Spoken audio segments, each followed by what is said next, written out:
Bismillahirrahmanirrahim. Assalamualaikum warahmatullahi wabarakatuh. Halo anak-anak, jumpa lagi dengan Bu Nova di pelajaran tematik kelas 4. Alhamdulillah, hari ini kita sudah masuk di tema 2 tentang selalu berhemat energi. Dalam tema 2 ini kita akan belajar 3 subtema.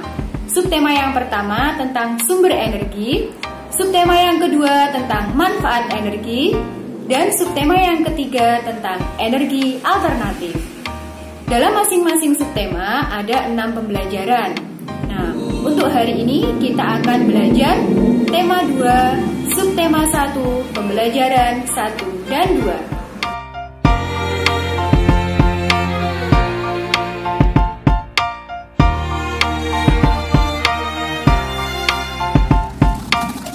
Energi sangat penting bagi kehidupan kita. Semua makhluk hidup membutuhkan energi. Tahukah kamu sumber-sumber energi yang ada? Nah, sebelum kita belajar tentang sumber-sumber energi, kita harus tahu dulu apa itu energi. Nah, energi adalah kekuatan atau kemampuan untuk melakukan sesuatu. Sekarang, coba kalian buka buku halaman 1. Di sana tersaji sebuah teks visual. Teks visual adalah teks yang berbentuk gambar, bukan dalam bentuk tulisan. Meskipun begitu, kita tetap bisa memperoleh informasi darinya dengan cara kita amati gambar dengan seksama. Teks visual yang ada di halaman 1 tersebut menceritakan tentang sebuah keluarga yang sedang beraktivitas di luar rumah. Ayah melakukan kegiatan olahraga. Ibu sedang menjemur baju. Sedangkan adik bayi berjemur di bawah sinar matahari. Matahari merupakan sumber energi terbesar di bumi karena memiliki peran yang sangat penting dalam kehidupan. Panas yang dihasilkan akan berpengaruh terhadap aktivitas manusia dan semua makhluk hidup yang ada di bumi. Dalam teks visual ini, kita dapat memperoleh informasi bahwa matahari dapat digunakan oleh tumbuhan untuk berfotosintesis, yang nantinya tumbuhan akan menghasilkan oksigen atau O2 yang bisa dihirup manusia dan makhluk hidup yang lain untuk bernafas. Kemudian, matahari juga bisa mengeringkan baju karena membantu proses penguapan. Dan matahari juga membantu proses pembentukan vitamin D secara alami sehingga bisa menyehatkan tulang.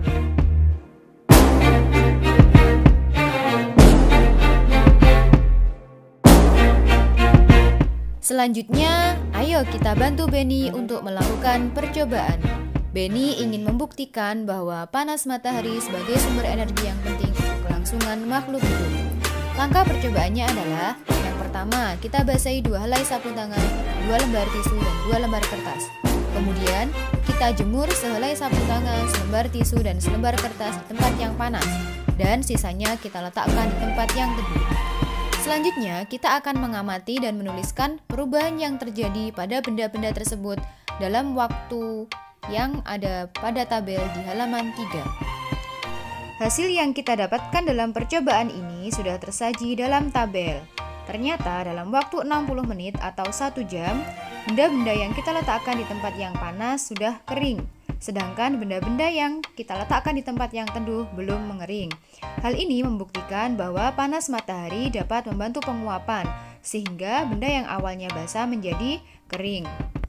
Kesimpulan yang dapat kita peroleh yaitu panas matahari mampu mengeringkan benda yang basah, sehingga panas matahari merupakan salah satu bentuk dari energi.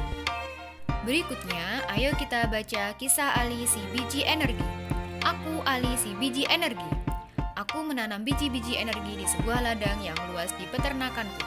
Saat matahari bersinar, ada energi pada cahaya matahari.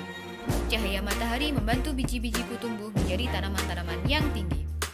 Tanaman-tanamanku menyimpan energi itu di dalam akar, batang, daun, dan butiran biji yang baru.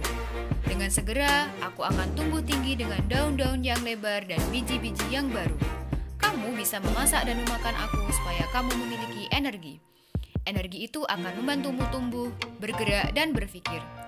Aku juga memberi makan hewan-hewan ternak dengan beberapa bagian dari tubuhku, sehingga mereka tumbuh besar dan sehat. Wah, ternyata ada banyak sekali ya manfaat energi matahari dalam kehidupan. Sekarang kita buat peta konsep tentang manfaat energi matahari yang sudah kita bahas sebelumnya.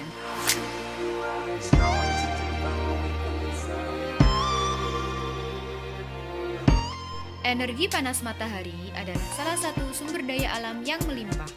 Tumbuhan seperti jagung juga merupakan sumber daya alam yang harus dibudidayakan. Sumber daya alam tersebut diberikan Tuhan untuk umat manusia. Sebagai sumber daya alam, jagung banyak dimanfaatkan oleh penduduk Indonesia. Salah satunya dengan mengolah dan menjualnya.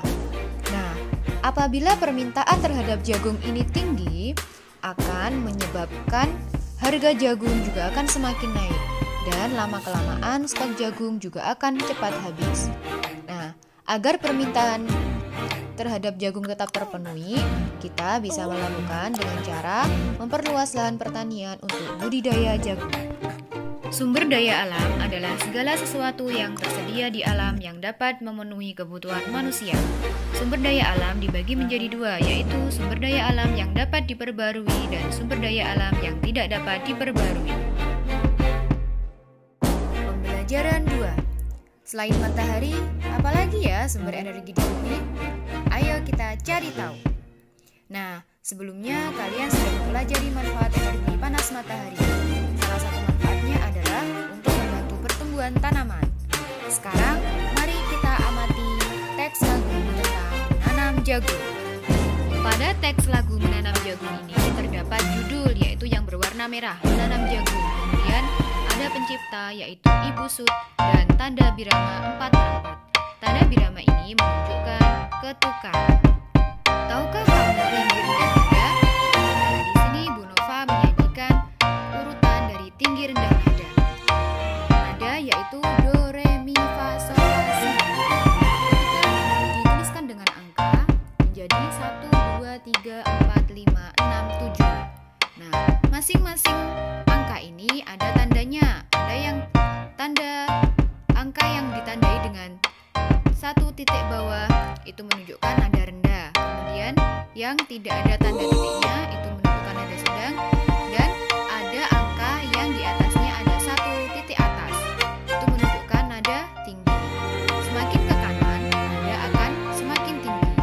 Kemudian ada birama lagu. Nah, dalam lagu menanam jagung tadi birama lagunya adalah 4/4. Hal ini menunjukkan bahwa dalam satu birama ada 4 ketukan. Satu ketukan nilainya 1/4. Ada juga nada yang ditandai dengan garis atas. Ini menunjukkan bahwa kedua nada dalam satu ketukan. Nah, masing-masing nada itu ketukannya 1/8.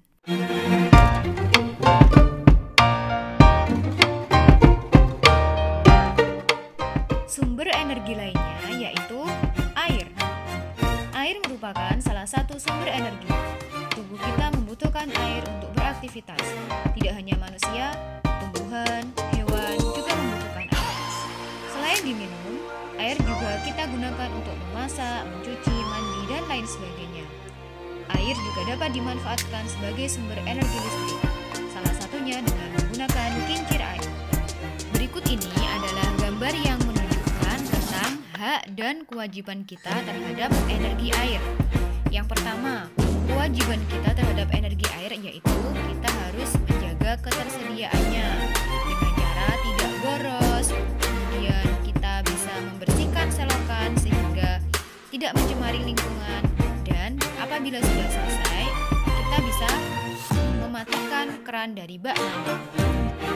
Hak yang harus kita peroleh dari air yaitu kita boleh menggunakan air untuk minum, untuk mandi, untuk memasak, dan lain sebagainya.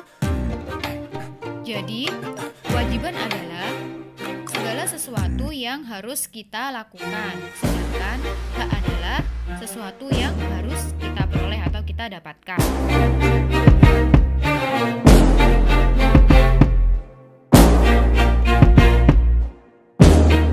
Sekian materi hari ini, semoga bermanfaat. Wassalamualaikum warahmatullahi wabarakatuh.